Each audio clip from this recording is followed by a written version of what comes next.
마가복음 5장 21절에서 43절 말씀을 가지고 믿음이 나를 구원하리라 라는 제목으로 함께 은혜를 나누겠습니다. 사랑하는 저는 가족 여러분, 보혜사 성령 우리에게 나타나시게 되면 죄에 대해서, 의에 대해서, 그리고 심판에 대해서 책망하시리라 라고 이야기해요. 죄는 첫 번째 뭐라고 하면 죄는 주님을 믿지 않는 것이 죄다 라고 이야기해요.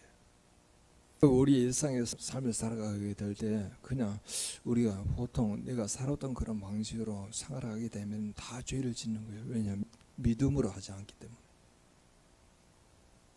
그래서 오늘 본문에도 믿음이 우리를 구원하리라. 그렇습니다. 예수님께서 그 은혜로 우리에게 믿음으로 말미암아 구원을 주셨잖아요. 하나님의 은혜가 먼저 시작이 돼서 그 하나님의 은혜에 우리가 믿음으로 반응했는데 실제로 그 믿음도 우리의 믿음이 아니고 하나님이 주신 믿음으로 우리를 구원시킨 거예요. 그러면 지금도 믿음으로 구원받은 그 인생의 삶을 우리 육체의 생명이 다할 때까지 믿음으로 믿음에 하는 그런 과정으로 우리의 지금 삶을 살아가고 있잖아요. 그건 믿음으로 살게 되면 하나님을 기쁘시게 해요. 믿음으로 살게 하게 되면 하나님을 영광을 돌려요. 그래서 우리가 5월에 여러 가지 행사 활동들이 많이 있겠지만 그 순간에도 우리가 믿음으로 이걸 하고 있는지를 한번 점검해 보셔야 합니다. 오늘 본문에서 나오겠지만 보통 사람들이요 상식으로 살아요. 그리고 이성으로 살아요. 그래서 아까 우리가 회개할 때 우리가 이 한 주를 돌이키면서 이성으로 혹은 상식으로 살았던 그런 삶의 흔적을 회개합시다. 만약 그렇게 이성과 상식으로 살았다면 그것은 믿음으로 살지 않았다는 증거잖아요. 오늘 주님이 믿음이 우리를 구원하리라 그런 제목을 우리에게 주셨는데 과연 오늘 본문을 통해서 믿음이 우리를 구원하리라고 하는 제목이 어떻게 우리 자신과 연결될 수 있는지 그리고 적용될 수 있는지 한번 오늘 본문을 통해서 확인해 보도록 하자는 거예요. 오늘 본문은 예수 그리스도 제2차 갈릴리 사역이 전개되는 그런 과정 가운데 나온 본문이에요. 예수 그리스도가 지금 가버나움으로 가는 중이에요. 가버나움에 도착했잖아요. 그런데 그렇게 이제 가버나움에 가서 오늘 본문에 나온 두 인물이 있는데 회당장 야이로의 딸을 죽음에서 살리는 것과 그리고 혈류증 12년 동안 알고 있는 그 혈류증 앓은 여인을 치유하는 사건이 기록되어 있어요. 근데 그 본문에 있는 내용들을 잘 유심히 보게 되면 이 똑같은 내용이 마태복음 9장에 있고 그리고 누가복음 8장에 기록되어 있는데 오늘 본문에 기록된 마가복음 5장은요 똑같은 사건을 다른 복음서에 기록한 것보다 훨씬 자세히 기록하고 있는데 자꾸 믿음을 강조해요. 믿음. 우리에게 주어진 그 앞으로의 모든 삶의 여정을 참 믿음으로 행하는 그런 삶의 기회로 살았으면 좋겠다 하는 그런 마음이 오늘 본문을 통해서 확인해 보는 거예요. 믿음으로 그런 죽음에서 살아남으로 경험하는 그런 기적 그리고 12년 동안 혈류병을 앓았던 그 여인이 믿음으로 회복하는 그런 내용을 통해서 우리에게 가시적으로 앞으로 우리에게 남은 생애를 이 믿음으로 살아갈 수 있는 삶의 기회로 살아가시게 되면은 하나님께 영광 돌리고 하나님께 기쁨을 되는 그런 시간의 기회가 많이 있지 않겠느냐. 그래서 그 믿음으로 살았던 삶의 흔적을 매주 우리가 목장 모임 안에서 나누는 거예요. 하나님께서 나에게 이런 믿음을 주셨는데 그렇게 믿음으로 살았더니 하나님께서 나와 함께 하셔서 하나님께서 하나님의 뜻을 나의 삶 속에서 이렇게 이루어 주셨습니다 라고 하는 것을 고백하는 시간이 목장 모임이에요. 그래서 왜 도대체 다른 본문에는 똑같은 사건에 믿음이라고 하는 내용을 부각시키지 않았는데 지금 마가복음 5장에는 똑같은 사건을 믿음이라고 하는 단어를 반복해서 강조했을까? 마가복음 1차 저자는요 로마에 있는 로마 성도들이에요. 로마 성도들이 지금 이 믿음 때문에 예수 그리스도를 믿는 믿음 때문에 많은 핍박과 압박을 받기도 하고 고난을 받고 있습니다. 그러니까 믿음으로 산다고 하는 것은 그런 고난과 핍박을 받을 수 있는 그런 상황으로 가는 거예요.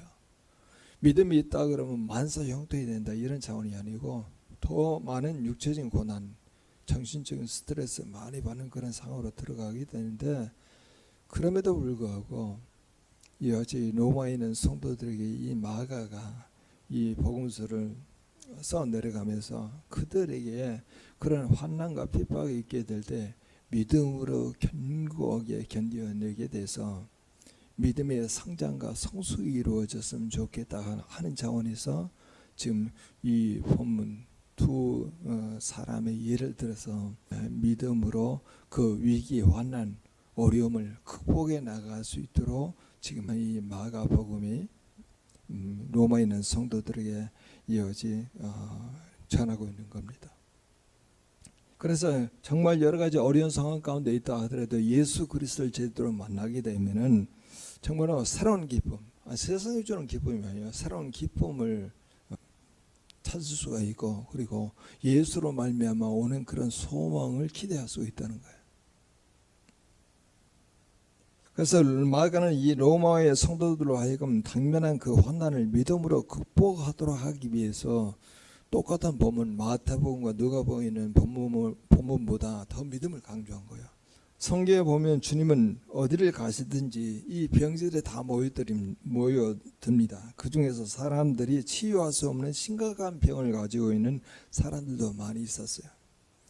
주님께서 나온 병자들 대부분 사람들이 치유할 수 없는 불치병을 걸린 사람들이에요. 오늘도 큰 무리가 이 가버나움에 예수께서 도착하실 때 이 예수님을 에워싸잖아요. 근데 대다수의 사람들은요, 이 불치병을 앓고 있는 사람들이에요. 누구보다도 심각한 그런 질병을 앓고 있는 회당장인 야이로 딸, 그리고 12년 동안 혈루병을 앓고 있는 이 여인이 등장해요. 회당장이라고 하는 것은 그 당시에 상당히 사회적 위치가 있는 사람이죠. 명예도 있고 그리고 부유한 사람이죠. 또 다른 이 혈루병의 알을 12년 동안 앓고 있는 이 혈루병 여인은 이걸 고치기 위해서 얼마나 많은 그 의원들에게 괴로움을 당했습니까? 뭐 시험 대상이 될 수도 있겠죠. 불치병인데 낫고자 하는 그런 마음 때문에 자기가 가지고 있는 것을 다 허비하면서, 그리고 뭐 효험도 없고, 그리고 이전보다 더 중요해지는 그런 과정 가운데 이 여인도 세상으로서는 방법이 없기 때문에 예수님께 나아가서 그분의 옷자락만 만져도 나음을 입겠다 하는 그런 마음을 가지고 주님께 접근하는 그런 내용들을 우리가 보게 됩니다. 그런데 신분의 차이가 많이 있죠. 그리고 사회적 위치도 많이 차이가 있고 존경을 받고 그저 사회적으로 냉대를 받고 있는 그런 두 부류의 사람들을 이렇게 대조를 시켜가지고 그 같은 동일한 시기에 이 두 사람을 예수가 맞이하게 하는 거야. 우리에게 하나님께서 묵시적으로 이야기하는 거, 꼭 이 아직 혈루병만 불치병이냐, 아니면 죽게 되는 병만 가지고 있는 것만 불치병이냐, 주님께서 이렇게 말하는 게 아니고 모든 인간들이, 모든 사람들이 가지고 있는 불치병을 가지고 있다는 거예요.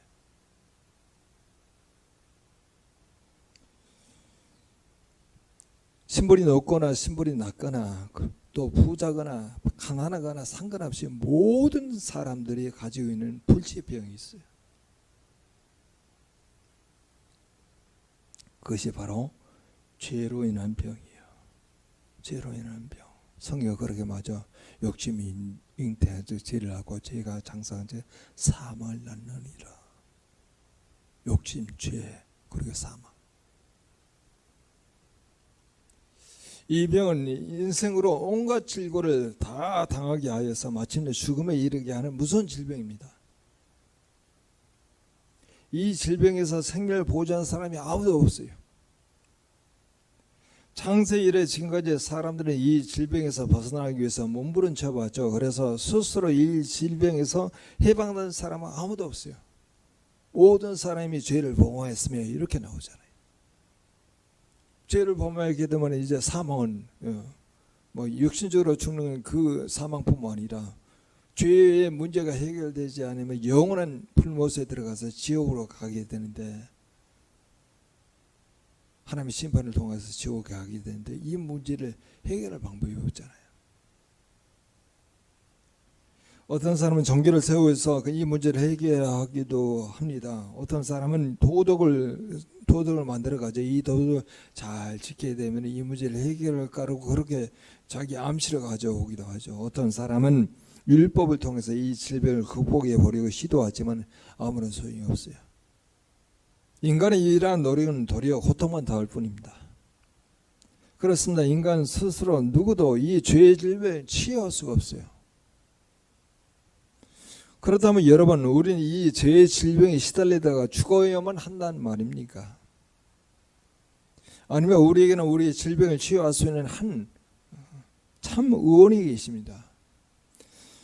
그분은 인생이 짊어지고 있는 이 죄의 질병을 치유하기 위해서 하늘로부터 이 땅에 오셨습니다. 성경은 그렇게 말하죠. 마태복음 9장 12절 13절에 예수께서 들으시고 이르시되 건강한 자에게는 의사가 쓸데없고 병든 자에게는 쓸데있느니라.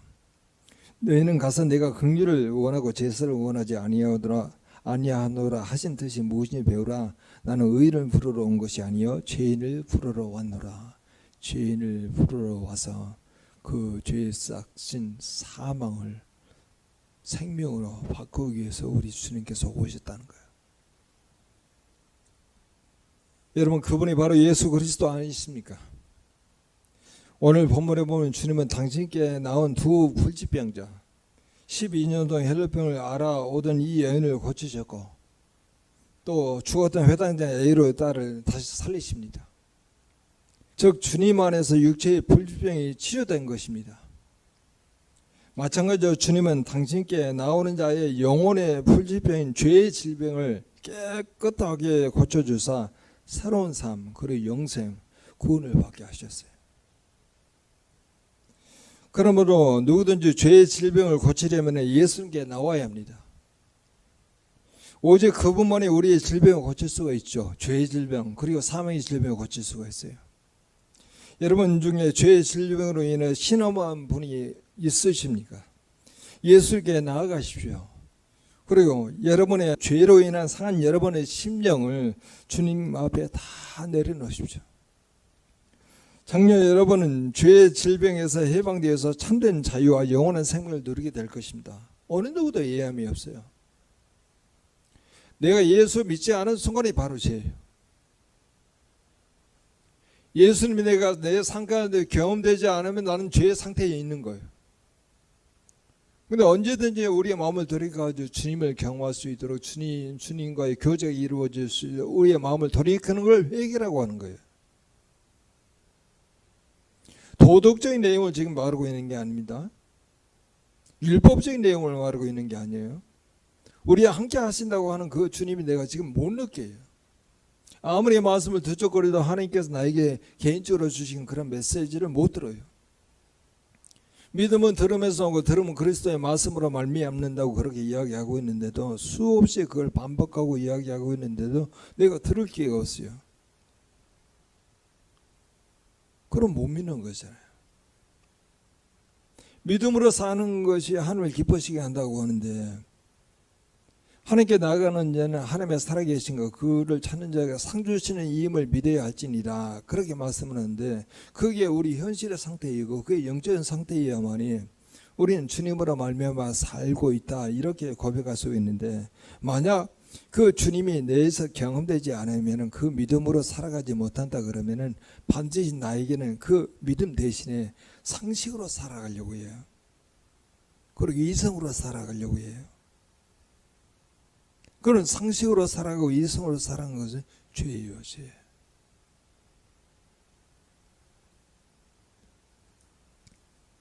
그래서 로마서 5장 12절은 이렇게 말한다. 그러므로 한 사람으로 말미암아 죄가 세상에 들어오고 죄로 말미암아 사망이 들어왔느니 이와 같이 모든 사람이 죄를 지었으므로 사망이 모든 사람에 이르렀느니라.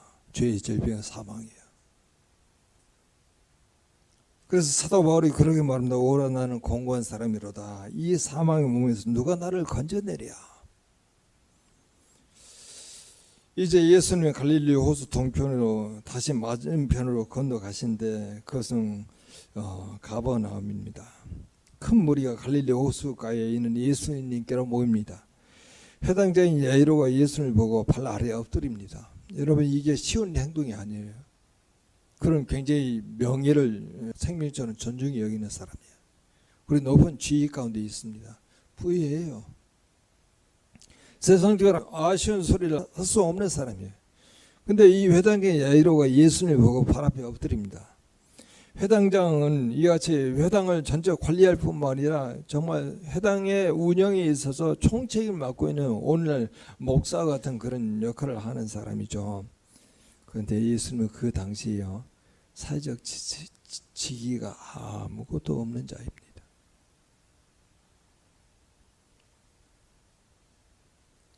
그것도 수많은 사람들 보이는 앞에서 엎드려요.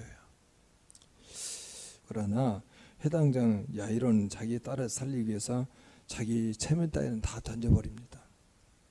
그래서 오늘 23절의 말씀 한번 보죠. 어느 정도 해당장이 우리에게 그 간절함을 보여주고 있는지 23절 같이 한번 읽어봅니다. 간곡히 고하여 이르되 내 어린 딸이 죽게 되었사오니 오셔서 그 위에 손을 얹으사 그로 구원을 받아 살게 하소서. 거기다 살동할 그런 그 시간입니다. 시간이 지체가 되면 안 되죠. 그래서 예수 그리스도 수소문해 가지고 지금 예수 그리스도를 만난 거예요. 근데 그 주변에는 수많은 사람들이 한 큰 무리를 이루고 에워싸고 있잖아요. 그 무리들도 불신병을 다 앓고 있는 사람이잖아요.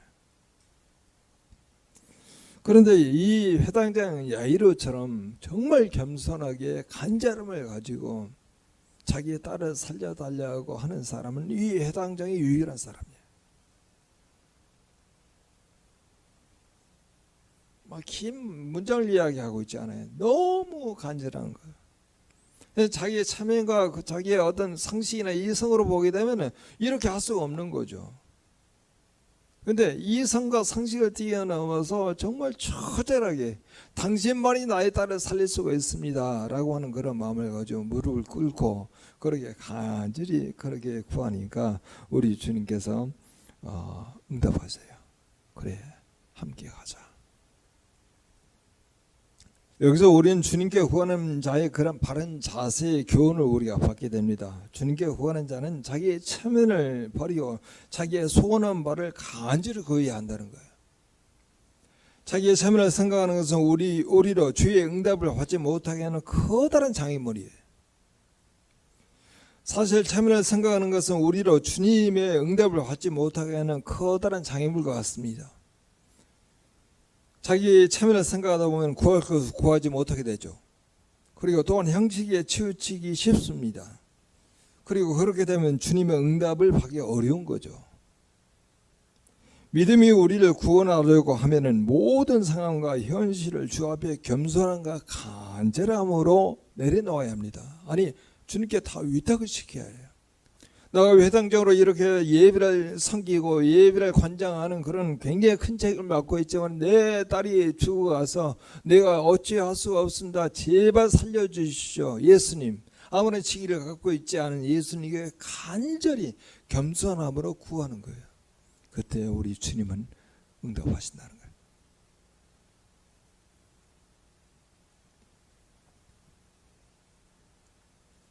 우리는 이 내용을 그 수로보니의 예언에서 찾아보죠. 예수님께서 한 번은 두로와 시돈 지방으로 올라가게 될 때 수로보니 여인이 자기 딸이 흉악한 귀신이 들렸습니다. 내 딸을 취하여 주십시오. 그러니까 이 제자들이 이 이방 여자가 그렇게 자꾸 간구하니까 그를 돌려보내서 소서 자꾸 그러게 하고 예수님은 그 자녀의 떡을 제하여 개에게는 던져주는 것이 마땅하지 않다 그렇게 말하니까 이 여인이 이렇게 고백합니다. 개들도 자신을 개로 인정해요. 개들도 주인의 상에서 떨어지는 부스러기를 먹나이다. 그렇게 예수님이 말씀하셨다 그러면 우리는 피가 상해가지고 그냥 다 때려치고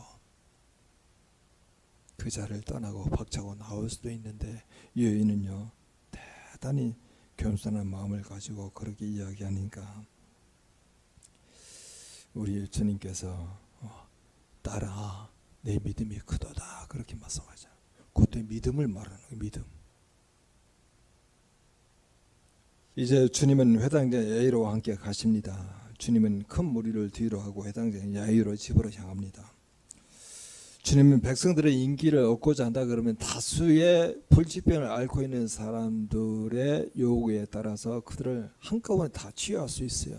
근데 그렇게 하나님께서는 마음을 갖지, 하나님의 아들 예수는 그렇게 마음을 갖지 않고 한 사람의 겸손함으로 간절히 구하고 아들 예수 그리스도를 신뢰하는 그런 마음을 가져 전적으로 자기의 체면과 그리고 자기의 위치를 다 내려놓고 간절히 구하는 이 한 사람의 집으로 향하게 됩니다.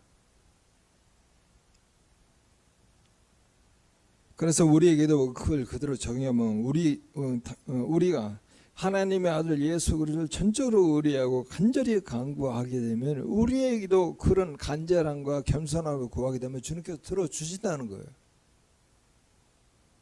그래서 이사야 58장 9절은 이렇게 말합니다. 내가 부를 때에 나 여호와는 응답하겠고 내가 부르짖던 내가 여기 있다 하리라. 다른 옵션을 우리가 두지 말자는 거예요. 내가 이렇게 해봐도 안 되게 되면 주님을 의지하겠습니다. 근데 이런 옵션을 전혀 두지 아니하고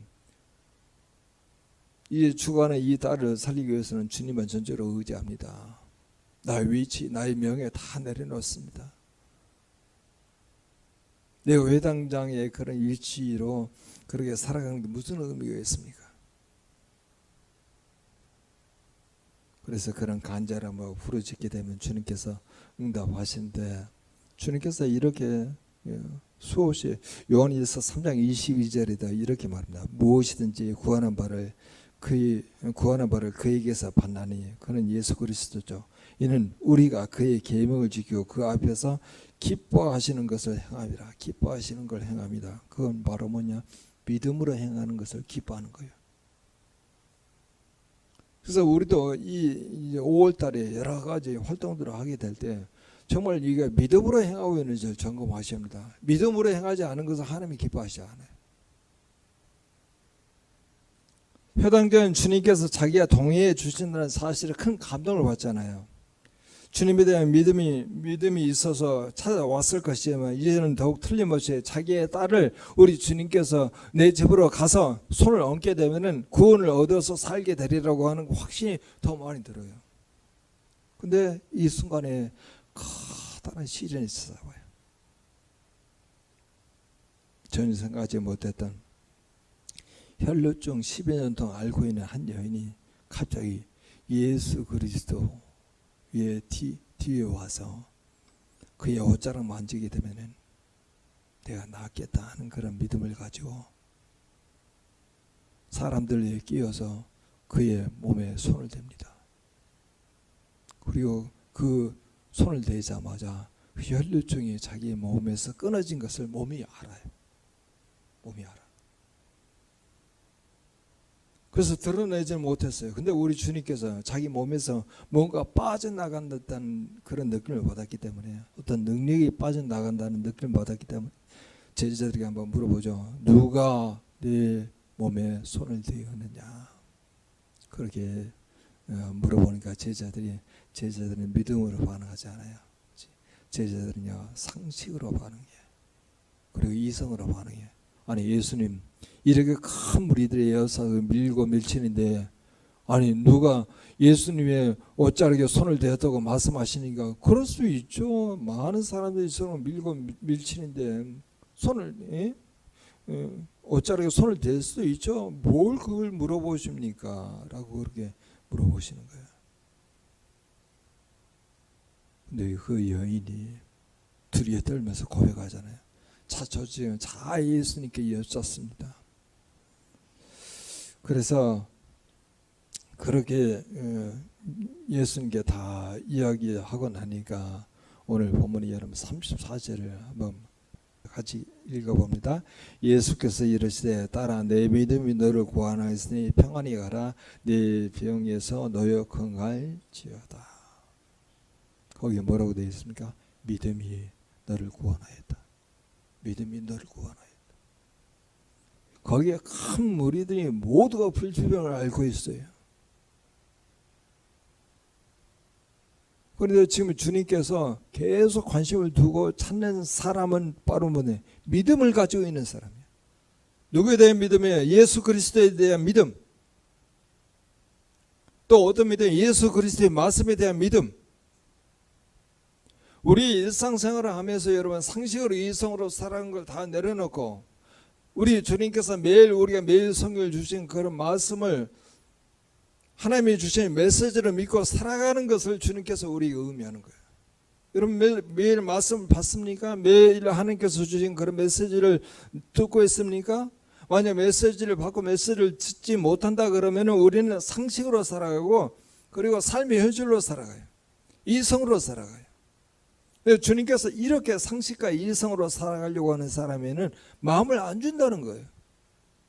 구원을 안 줘요. 다급할 때만 믿습니다 하는 사람에 대해서는 구원을 안 줘요. 우리 매일매일마다 기회가 주어지잖아요. 하나님 말씀을 묵상하고 하나님이 주신 그런 메시지대로 믿고 의지하며 살아가는 자에게 주님께서 구원을 주시고 치유를 주시고 회복을 주시고 생명을 주시잖아요.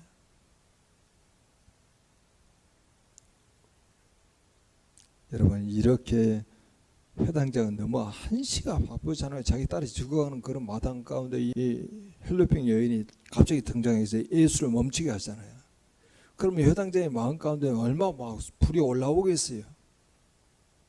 이제 예수님을 통해서 다 치유받는 그런 상황 가운데 죽을 동 살동하는 그런 상황 가운데 빨리 가서 도착해서 예수님 안수해 가지고 손을 얹고 구원을 얻게 해서 살게 하려고 하는 그런 기회가 주어졌는데 이 혈루병 여인이 딱 차고 들어와서 그 시간을 자꾸 미루게 하잖아요.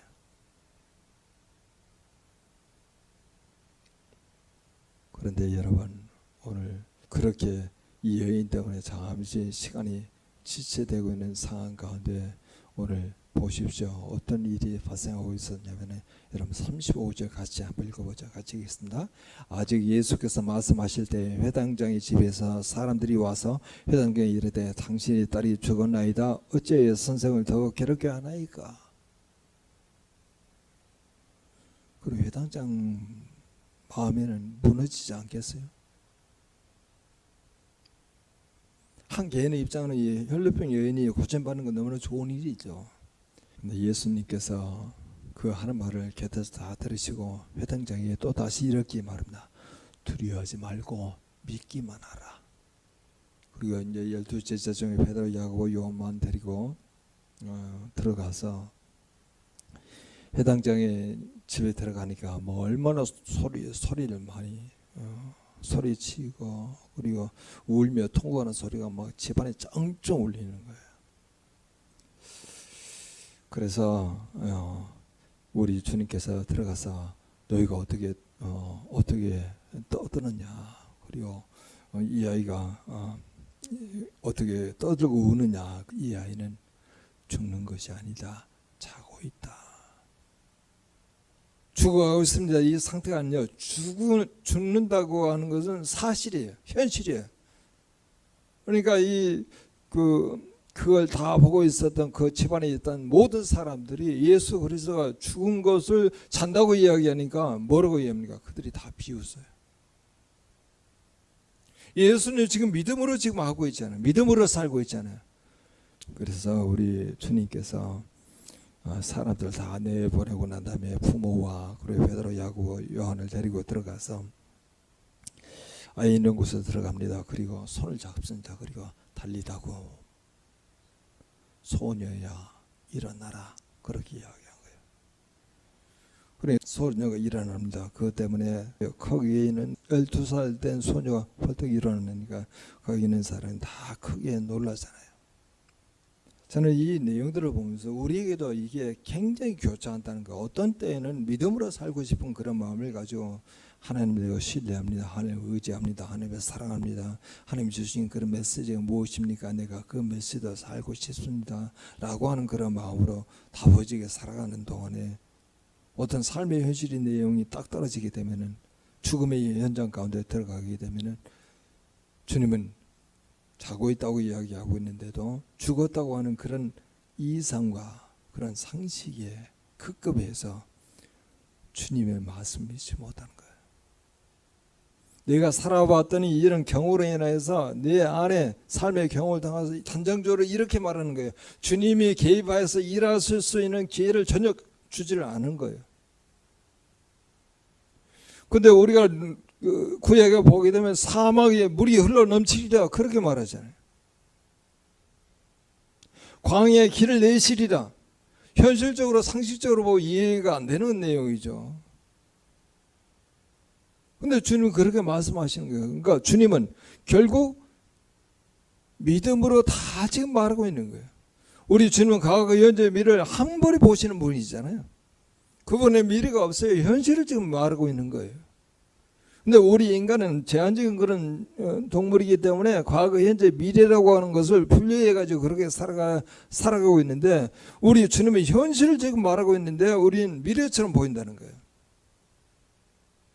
주님은 우리가 오늘 이렇게 말씀하신다. 모든 상황과 현실을 주 앞에 다 내려놓으십시오. 우리가 믿음으로 살아가고 주님과 동행하는 그런 삶의 현실 가운데도 어려움은 꼭 찾아와요. 시련이 찾아와요. 지금 이 회당장 예로 딸 주님과 동행하는 사이에 12년 동안 혈루병 앓은 여인이 중간에 딱 개입이 되잖아요.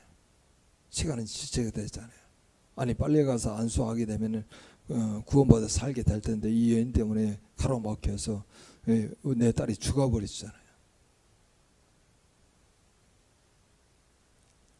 여러분 그런 상황이라 할지라도 그런 상황과 현실을 주 앞에 다 내려놓으십시오. 그것이 주장에 대해서 예수의 하실 일을 비웃거나 예수님이 하신 그런 메시지를 비아냥거리면서 주님 내가 이런 상황인데 주님께서 이렇게 말씀하셨다고요? 저보고 믿으라고요? 이렇게 말할 수 있잖아요. 그런데 오늘 회당장의 예로 딸 불평하고 원망한 게 없어요.